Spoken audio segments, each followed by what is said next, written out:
Enggak lah, itu mah hal biasa Pak. Jadi gini Pak, kalau di kekristenan itu hal biasa. Iya, jadi sudut pandang tentang firman Tuhan ini berbeda jauh sama orang Islam Pak. Di situ ada tentang histori, ada tentang kitab Nabi, ada nyanyian, ada puji-pujian gitu loh Pak. Nah di situ saya juga punya pandangan tersendiri tuh Pak. Berarti Muhammad itu sebenarnya juru selamat gitu loh. Tapi ini berbeda gitu loh. Assalamualaikum warahmatullahi wabarakatuh. Berjumpa lagi di channel saya Arham Nagaim. Apa kabar semua? Semoga kabarnya baik-baik aja ya. Oke, di sini kita akan lanjutin yang debat kemarin ya, antar Ustaz Ali dengan Mbak Lola melawan Pendeta Tomat ya, kalau nggak salah. Oke, bagaimana keseruan debatnya? Langsung aja kita saksikan. Selamat menyaksikan. Dia nanya, saya katanya yakin gak dengan Kristen? Kalau saya sangat yakin dengan kekristenan. Ya. Karena Pak Tomat, mau tanya Pak Tomat. Ya, monggo. Fungsi 100 istri di surga itu bisa-bisanya, itu ayat itu bisa-bisanya si Juma itu.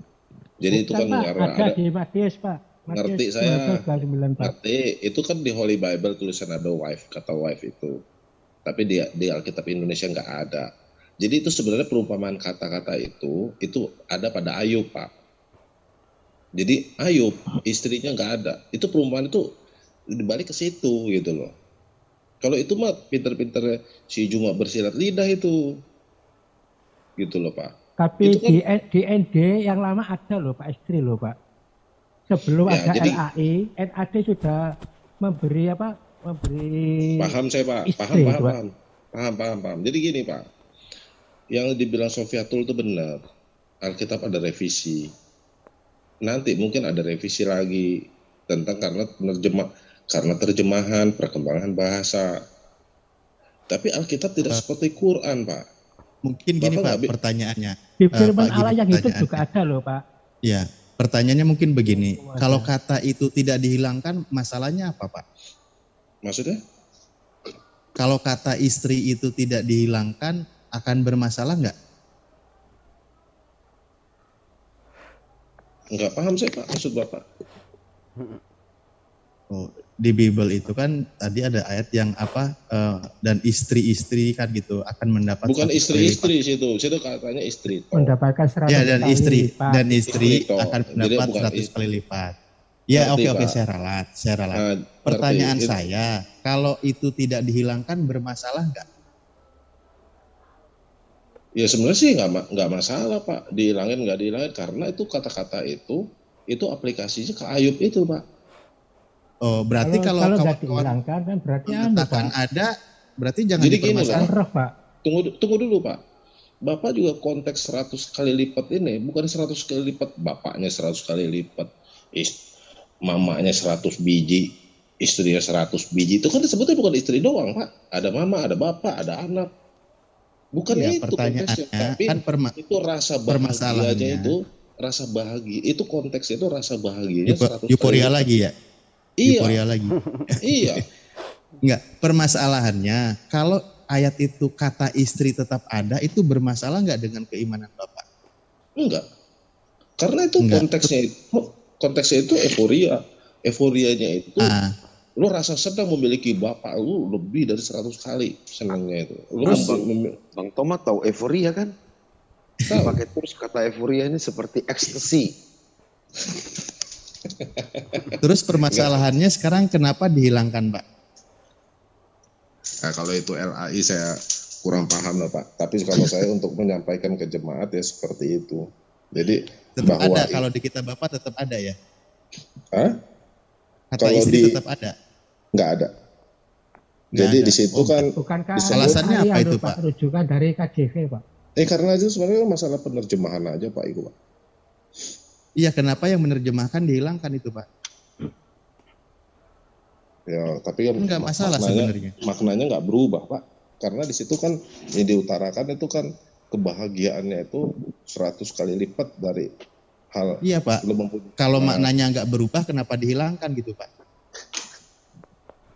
Ya nggak tahu. Tapi yang jelas maknanya nggak berubah Pak. Jadi kalau Alkitab direvisi itu, kalau makna nggak berubah ya nggak masalah gitu loh. Alkitab direvisi. Enggak, kalau nggak berubah maksudnya kenapa dihilangkan gitu? Hah?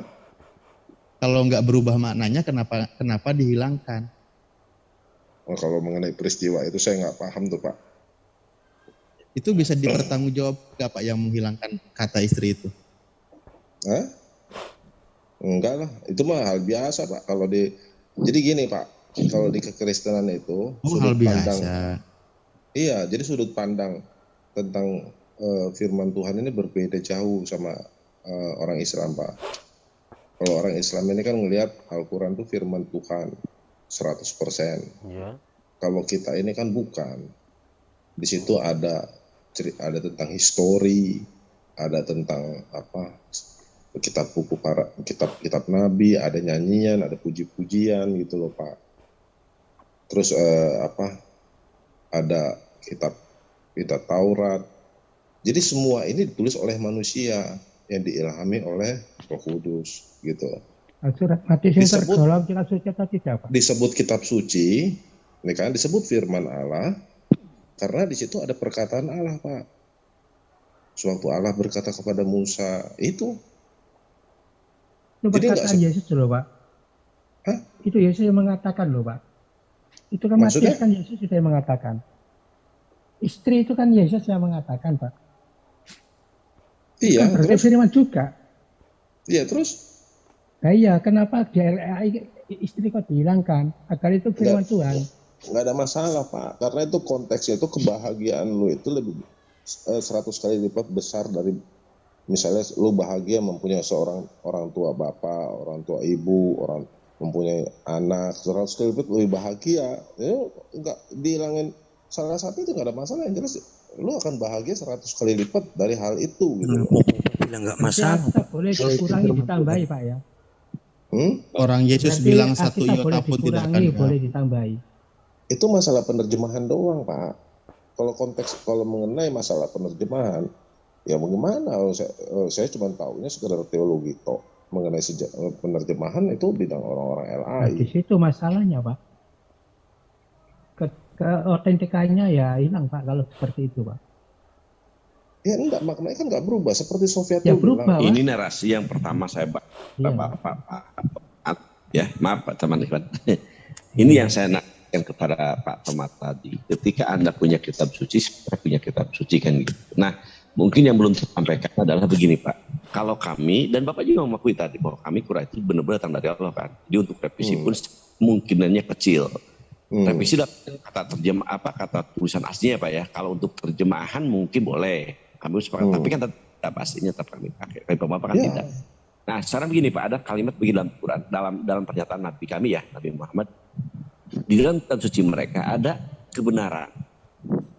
Tapi jangan dibenarkan semuanya. Di dalam kitab mereka ada kesalahan, tapi jangan disalahkan semuanya. Nah, semoga ini juga obat perindu bagi Bapak, obat ya.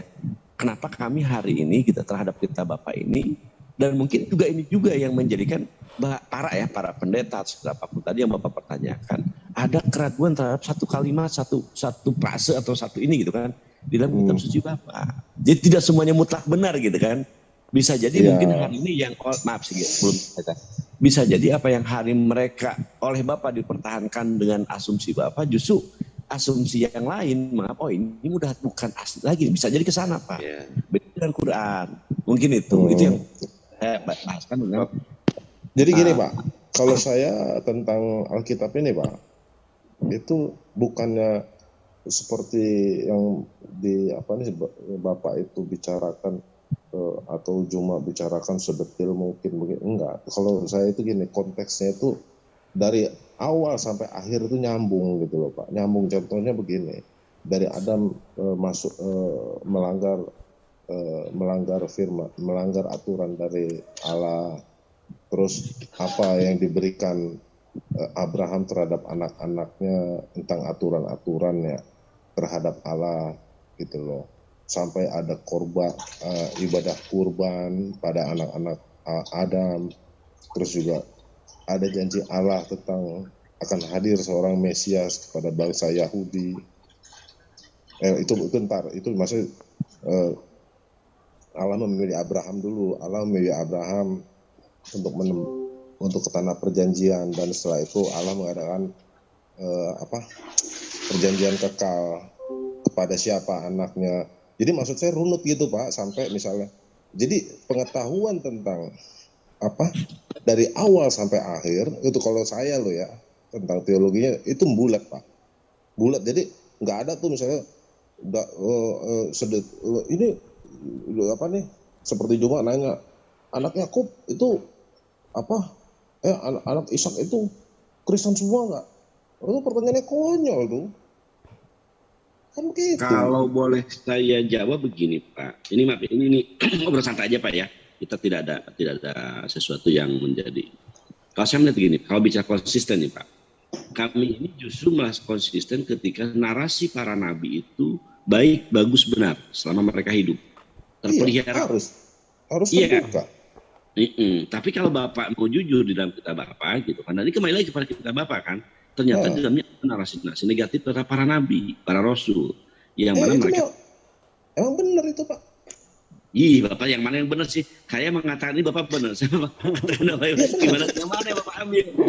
Ya jadi begini Pak, maksud saya narasi tentang nabi-nabi mendapat dosa itu memang benar Pak. Justru ini tidak konsisten jadinya. Tuhan kami ini mengambil mereka sebagai para nabi itu karena mereka orang terpelihara dalam kehidupan mereka. Ini konsisten. Sebentar, izin dulu ya Pak ya. Kalau dalam Islam sekali lagi kami berkeyakinan, dan ini sesuai dengan narasi Quran ya, bahwa mereka ini para nabi dan terpilih dan terpelihara gitu. Satu sisi dipilih oleh Allah dan juga terpelihara, maksudnya mereka sangat kecil kemungkinan mereka berbuat sesuatu yang bersifat dosa besar. Itu yang kami pegang, artinya kami punya kelurusan. Nah jadi begini Pak, yang Bapak contoh lah Pak ya, Nabi Musa lah Pak ya. Kenapa Musa tidak bisa masuk tanah perjanjian? Kalau di teologi kan dipelajarin Pak. Kenapa yang membawa harus Yosua? Gitu loh. Karena Musa berbuat dosa Pak. Jadi itu memang real gitu loh. Kalau Bapak tanya ke Yahudi, memang begitu. Jadi ini dituliskan itu memang benar gitu. Ini sebenarnya masalah kita jadi banyak. Bapak pertama kalau Yahudi sendiri dibilang kami Pak ya. Sekarang saja kemana-mana ngomong. Tapi ini sebagai salah satu apa. Kalau kami melihat orang Yahudi itu, ya kan orang yang kurang ajar kepada Tuhannya. Iya, tahu tegar tengkuk, ngelawan terus. Yang satu juga dia bahkan tidak mengakui Pak adanya keberadaan Isa sendiri atau Yesus Bapa. Iya, tahu Pak. Nah itu maka saya bilang tadi Pak, kalau kami mengikuti narasi kitab-kitab sebelumnya itu bikin kita amburadul. Maka kalau saya katakan sebentar Pak. Ini datang Bapak ya, andaikan kedua kitab itu nggak ada, baik kami udah nggak ada masalah dengan keimanan kami. Jadi gini, tapi kalau Bapak hari ini satu sisi Bapak ya kan ingin menjadikan kitab sebelumnya sebagai acuan bagi Bapak, tapi sisi lain Bapak juga mau membuang itu kitab gitu loh. Jadi kayak semacam dibuang saja. Enggak. Jadi gini, kita itu walaupun kita tahu Yahudi menolak Yesus, apa kita sakit hati? Enggak. Tapi memang kita real begini melihat Musa masuk ke dalam dosa. Musa nggak bisa masuk ke tanah Kanaan gitu loh. Musa harus diganti oleh Yosua sampai akhir hayatnya dia sampai mati dia di situ gitu loh. Jadi tentang Daud itu menggauli istri dari prajuritnya, itu benar Pak. Jadi bukannya karena umat Yahudi brengsek dijelekin lah ini, bukan begitu Pak. Tapi itu memang sejarah Pak. Ketika para nabi nikah banyak, Bapak seakan-akan menolak. Ini tidak benar dan tidak dijadikan ajukan. Tapi ketika hal ini Bapak benar. Ini yang bikin saya ini bertanya-tanya Pak kepada Bapak ini. Bapak agama itu kemana arah agama itu? Rujukannya kemana? Kan gitu Pak. Bapak loncat-loncat Pak. Bapak tadi nanya Bapak yang hari ini yang Nabi berdosa. Nabi berdosa nih. Saya jelasin memang Nabi berdosa. Tapi bahwa loncatnya tentang kawin banyak. Dan jadi ini Pak, saya bahas ini Ini loh Pak, bahwa ketika Bapak menarasikan, ini loh Pak, maksudnya ketika Bapak menarasikan bahwa sungguhnya mereka berbuat salah bla bla bla gitu kan, Bapak mengiyakan seakan itu yang terjadi. Itu real, itu sejarah loh gitu kan. Itu history. Sementara ketika itu ya dijadikan saja Bapak seakan-akan menutup mata. Jadi kalimat yang sama, narasi yang sama oleh Bapak dimaknain berbeda. Ketika mereka bawa nikah banyak, seakan-akan itu tidak. Kami yang mengikuti mereka disalahkan. Sunat contoh. Ya ini benar Pak. Makanya ini mungkin salah satu jawaban saya ya. Ini Bapak kan nanya kepada kami ya. Apa sih yang menjadikan kalian ini yakin dengan Islam? Ini salah satu jawabannya. Kami melihat dalam Islam itu Nabi Muhammad datang sebagai Nabi Allah dan kenabiannya sama seperti Nabi sebelumnya. Catat ini Pak. Dari Adam, Idris, Ibrahim, Musa, terutama yang terbesar lah ya. Nabi terbesar Ibrahim, Musa, Isa, dan Nabi Muhammad itu, ya itu suatu garis kenabiannya sangat-sangat jelas. Kalau Isa Bapak mengikuti Isa seperti kami yang miliki Pak ya. Dia dilahirkan, dia makan, dia jalan ke pasar gitu kan. Itu sama. Masalahnya juga sama. Dapat kemuliaan dari Allah. Ibrahim tidak bisa dibakar atau dingin ketika dibakar. Nabi Musa dia bisa dapat kemuliaan, bisa menyeberang lautan. Nabi Isa juga dia selamat dari pembunuhan. Nabi Muhammad demikian. Nah, yang ironis adalah ketika Bapak melihat bagaimana saya melihat Nabi Muhammad lah orang yang benar-benar telah mampu melaksanakan kerajaan Tuhan di muka bumi ini.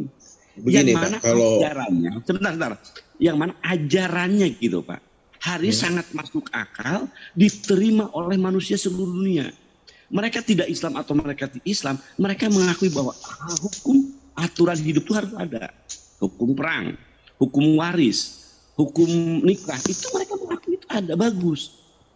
Artinya kenabian, nah ini lagi kepada besok, mungkin rencana besok. Artinya Nabi Muhammad benar-benar Nabi. Karena dalam ajarannya itu sangat banyak kemuliaan-kemuliaan, kesempurnaan dari apa yang dibutuhkan oleh manusia hari ini. Keselamatan itu adalah ketika kita selamat di dunia hari ini, di akhirat pasti selamat. Larangan mabuk, selamat kita di dunia hari ini. Di akhirat apa lagi? Larangan judi, zina. Kami selamat dari dunia ini, di akhirat pasti oleh Allah diselamatkan. Ini juga ada konsep. Ini ada konsep. Konsepnya berbeda kan di situ kan. Kalau di keislaman konsepnya bahwa untuk surga itu adalah daya upaya manusia untuk masuk ke surga kan gitu kan Pak ya. Tanpa kalau si Slayer bilang Tuhan saya bukan menjadi juru selamat gitu loh. Ini kan itu memang udah poin sangat berbeda. Kalau di kekristenan kan begini Pak, bahwa kita ini harus lahir baru. Jadi kita udah banyak buat dosa nih Pak. Misalnya seperti saya umur sudah 50 tahun, ya kan? Saya nggak kenal. Kira 17 Bapak? Enggak, saya 55 Pak. Aman. Bawang bodoh, ini Bapak Tomat ini pendeta loh Pak. Jadi kalau bisa diambil nomornya, beliau kasih nomor. Boleh. Besok kita bikin materi. Memudahkan Bapak untuk iya, ada 3 materi tadi itu yang dari Pak beliau sampaikan. Pak sebentar dulu, maksudnya gini. Ambil Bapak ngobrol, Bapak ngechat di chat nomor Bapak kepada saya boleh, kepada Budak Akon atau siapa Pak Ali. Sambil saya chat deh ya. Ya, silakan Pak. Gini. Kalau konsep dari keislaman itu kan daya upaya sendiri untuk mencapai surga tanpa pertolongan dari Tuhan itu sendiri, Allah itu sendiri. Sedangkan kekristenan bahwa konsep manusia masuk surga itu karena pertolongan Allah. Karena pertolongan Allah baru kita bisa masuk gitu loh Pak. Jadi gini, kalau di kekristenan itu saya nih umur 55 tahun, saya misalnya agamanya Buddha. Ya kan? Setelah saya menerima Yesus Kristus, nah saya itu lahir baru namanya Pak. Lahir baru dan saya itu dosanya bersih tuh. Nah selanjutnya apa? Saya dapat keselamatan kan? Nah keselamatan itu harus saya jaga. Saya harus berbuat baik sama orang, saya nggak boleh bohongin orang, gitu loh Pak. Nah, jadi dosa-dosa yang kemarin itu dihapus dulu, gitu loh. Jadi nggak bisa kita berdaya upaya terus karena di situ ada tertulis kan, karena begitu besar kemuliaan Allah kepada dunia ini sehingga telah dikaruniakan Anaknya yang tunggal, supaya orang yang percaya kepadanya tidak binasa melainkan memperoleh hidup yang kekal. Jadi memang di situ konsepnya udah jauh beda, Pak. Ya, mu'alaf sama, mu'alaf juga kalau orang Kristen mu'alaf juga lahir baru dari dosa itu. Sama itu. Nah, di situ saya juga punya pandangan tersendiri tuh, Pak. Berarti Muhammad itu sebenarnya juru selamat gitu loh. Tapi ini berbeda gitu loh. Gimana, Pak? Kalau saya bilang juru selamat dalam arti mengajarkan apa ajarannya, namanya juru selamat. Kalau juru parkir itu mengajarkan supirnya untuk berbelok kanan, belok kiri. Kan begitu. Pak Tomat sering nonton diskusi kan ya? Sering. Sampai saya sering di rumah bom. Pak Tomat, itu Herdi suka bawa penebus dosa loh dalam suatu hadis. Pernah nonton nggak? Saya enggak pernah. Jadi Herdi itu bawa hadis bahwa nanti orang Islam ya. Saya enggak seperti itu, Pak. Sorry. Bang Dia, malah tadi dia yang ngomong. Tadi Bapak ini kok yang ngomong? Ngomong orang apa? Yahudi, jadi penebus. Penebus dosa orang Islam itu orang Yahudi dan Nasrani ya? Iya, tadi Bapak itu udah bilang. Oh, iya gitu Pak. Jadi gini Pak, sebenarnya yang asik itu, kita kan sebenarnya kan tujuannya apa sih kita kayak gini diskusi kan nggak boleh nyakitin. Kayak tadi siapa tuh Pak main hujat-hujatan tuh si Rion ya? Ada Rion ya? Kok nyakitin Pak? Itu ada dalam hadis kami kok. Bukan si Aderion itu yang kata-katanya itu. Bukan, ini antara Bapak dengan saya, terus hubungannya nyakitin. Bukan. Saya nggak nyakitin, cuma bacain hadis saya. Bukan. Enggak, maksud saya begini, saya senang diskusi kayak begini. Ya. Kalau yang lain itu kan amburadul Pak. Itu di tempat lain, gak usah diceritain. Kita kan baik-baik di sini Pak. Seperti ini loh Pak, kan ada konteks di luar batas kayak Sofiatul, sebenarnya kan parah juga itu Pak. Iya, nggak usah kita tiru Pak. Tapi memang kalau saya ngomong apa adanya Pak, kalau Sofiatul bilang ada revisi, itu saya akuin benar ada. Jadi maksudnya gini, saya nggak nutup-nutupin, saya nggak bela-belain. Tapi kenapa saya masih memilih kekristenan? Ya karena itu Pak. Saya dari awal sampai akhir, saya runut, bulat gitu loh Pak. Kalau saya melihatnya begini Pak, ketika matahari terik di siang hari, kita nggak perlu ngakuin ini panas. Karena memang semua orang sudah merasakan itu panas gitu Pak. Jadi pengakuannya sudah tidak berharga lagi gitu loh. Ketika semua orang merasakan panas, ini panas loh kata dia. Memang iya kita ngerasain semua gitu loh. Jagoan Pak ya? Iya memang jagoan. Hah? Bang Dia memang jagoan dulu. Enggak maksudnya. Sadar langsung kita semua nih. Jadi udah tahu panas masih ngomong panas lagi gitu. Iya maksudnya gitu. Atau nanya sekali lagi Pak Tomat. Silakan Pak. Menurut Bapak, apa yang Bapak pahami tentang penebusan? Tentang penebusan Pak ya. Jadi gini Pak. Apa saja dalam.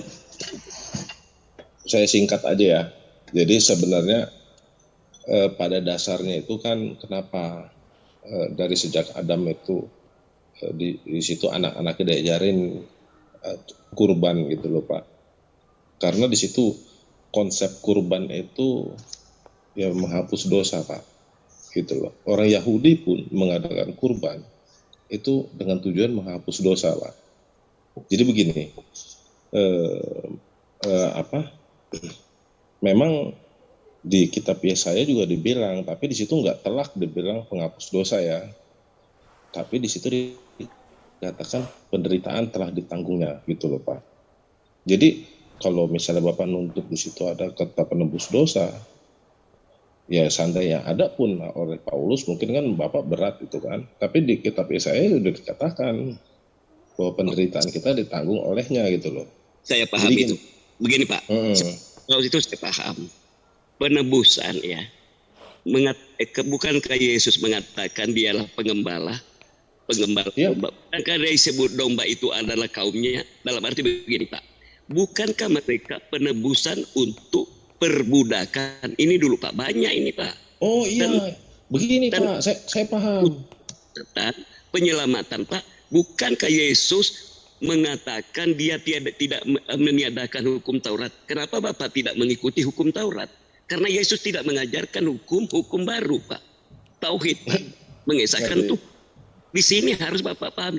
Memang setelah tiadanya Yesus, maka habislah dia penebusannya.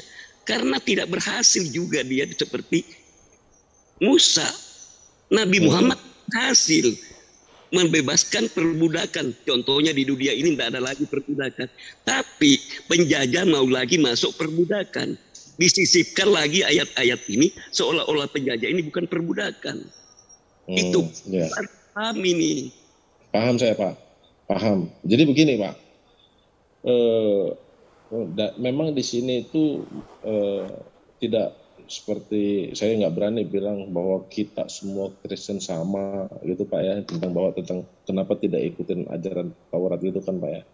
Ya kalau saya sih jujur aja, ada yang ikutin, ada yang mengasumsikan atau mengartikan kata-kata Paulus jadi berbeda, akhirnya dia nggak perlu gitu loh, Pak.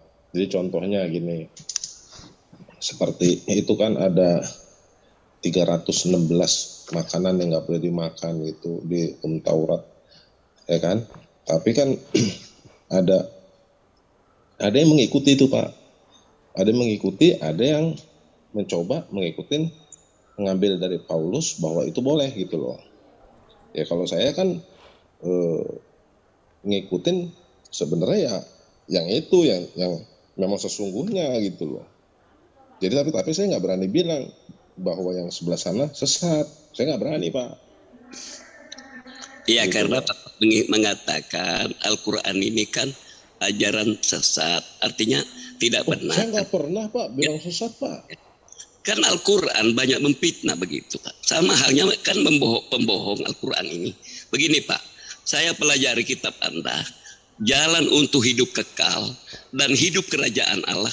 Yang mana itu, Pak? Bukankah mengatakan yang duduk di kerajaan Allah itu adalah anak-anak itu tidak punya dosa, belum berbuat dosa? Bukankah yang mereka itu hidup kekal, anak muda kaya itu? Coba Bapak pelajari. Tidak mudah, Pak, diselamatkan kalau bukan dari ajaran Yesus apa yang pernah katakan. Bukan diklaim yang tidak diajarkan lagi waktu sudah disalib. Ya narasi mana? Siapa bermimpi ini? Siapa menghayal melihat ini? Duduk di kerajaan Allah, di sebelah kanan Allah. Sudah mati, siapa yang melihat itu? Apakah Yesus mengatakan? Begitupun juga Yohanes pasal 1. Coba lihat, Pak. Apakah Yesus mengatakan itu? Yohanes mengatakan. Ya, kau mengatakan apakah kau itu? Bukan aku bilangnya. Artinya bukan Yesus. Jadi firman ini, Yohanes 1 asal firman itu, Nabi Yahya ini, atau si Yohanes ya, bapaknya Nabi Isa ini, Pak, anaknya Zakaria ini, ya, Pak. Coba Bapak pelajari, Bapak kitab Anda itu. Di sini tahu. Mengatakan firman itu yang mengatakan Yesus adalah Allah, bukan Pak. Ini Yohanes. Iya, Yohanes ya, Pak. Apakah ini masih keadaan terpaksa karena waktu itu ditangkap, dia duluan di penjara, mau dibunuh? Coba ini, Pak. Ini ada cerita politik di sini. Jadi begini, Pak, sulit sih, Pak ya, karena Bapak itu selalu berpikiran tanda tanya kalau saya kan memang Bapak gereja ini kan murid-murid dari Yesus sendiri, Pak. Mereka itu kan saksi-saksi semua. Jadi apa yang dituliskan oleh Bapak gereja mula-mula ini, itulah yang menjadi patokan saya, Pak. Jadi di situ kalau saya berasumsi seperti Bapak, bertanda tanya seperti Bapak, itu nggak akan dapat titik terang, Pak, karena hidup sangat jauh sekali gitu. Bisa terkait, Pak, cerita ini. Coba ya, penjaga kuburan itu aja dikasih duit ya, kemudian terbongkar kuburan. Pantaskah tubuh kemuliaan harus terbongkar kubur? Bukan tubuh kemuliaan itu halus, Pak. Di sini Pak, bagaimana sampai berunding ini? Para pendeta waktu itu atau rahib-rahib waktu itu, ada apa ini? Paham saya, paham. Ini aja ya, yang jalan seharusnya ada tubuh kasarnya. Kalau tubuh kasar nggak hilang di situ, berarti ikut tubuh kasarnya, tubuh daging tadi. Bagaimana disebut tubuh kemuliaan ke surga kalau nggak hilang juga ini bersama-sama gitu? Bukan. Gimana itu? Kubur terbuka itu tanda. Jadi malaikat memberikan suatu tanda bahwa Yesus itu sudah bangkit, Pak. Gitu loh. Suatu tanda aja gitu loh. Jadi Yesus yang dikubur di situ sudah bangkit. Kan malaikat juga berdosa gitu. Hah? Kok putus, Pak? Halo?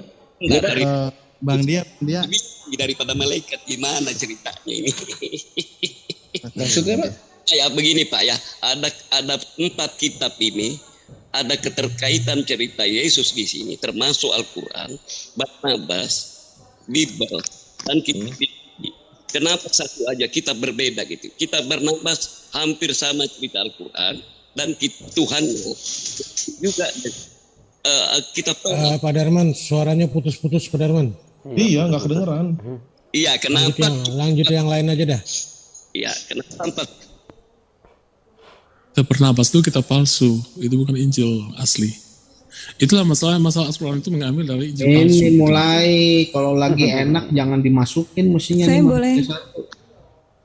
Ya, silakan enak-enak Pak Tomat soalnya. Yuk lanjut. Jadi gini, Bapak gereja mula-mula ini itu waktu menetapkan tentang Injil palsu, karena Bapak ngomong tentang Injil Barnabas ya. Memang waktu itu hidup namanya Barnabas, Thomas, itu ada. Tetapi mereka itu meninggal pada abad ke-1, Pak. Tapi Injil-Injil ini terbit, itu kayak Thomas tuh terbit abad ke-4. Nah ini dinyatakan palsu karena itu, Pak. Jadi Thomas sudah meninggal abad ke-1, Injil muncul abad ke-4, gitu loh. Jadi bukan asal tuduh aja, Pak. Terus Injil, yang ditulis, Pak Tomat, Injil Thomas itu secara manuskrip bukannya yang paling tua, Pak. Itu kalau nggak salah 150 ya, tahun 150 ya. Enggak. Secara karbon dia yang paling tua. Coba Bapak cek, ada nggak yang lebih tua dari Thomas? Coba ntar saya cek, Pak. Tapi kalau Injil Thomas sendiri, Injil palsu ini saya punya ada beberapa bukunya kan, walaupun kopian kan. Tapi jadi dasar kan di kita ada Pak dasar-dasar itu kenapa Bapak gereja mula-mula itu menetapkan Injil palsu, itu dasarnya apa sih gitu loh. Ya dasarnya sebenarnya ya penulisnya itu pakai nama Thomas, padahal Thomas itu udah nggak ada gitu. Pakai nama Barnabasnya udah nggak ada. Terbitnya tahun kapan itu buku kan itu, Pak. Jadi dasar ditetapkan kenapa itu Injil tidak relevan ya itu, salah satunya itu, Pak. Oke, itulah tadi debat antar Islam dengan Kristen. Semoga bermanfaat, dan kita dengarkan tadi bagaimana perbedaan Al-Quran dengan kitab Injil ya. Kalau Al-Quran kan yang kita tahu kan tidak pernah berubah ya. Sedangkan kitab Injil atau Alkitab itu kan sudah direvisi, artinya itu kan sudah diubah ya. Itulah perbedaan Al-Quran dengan Alkitab. Oke, semoga video ini bermanfaat. Jangan lupa like dan subscribe. Terima kasih. Assalamualaikum warahmatullahi wabarakatuh.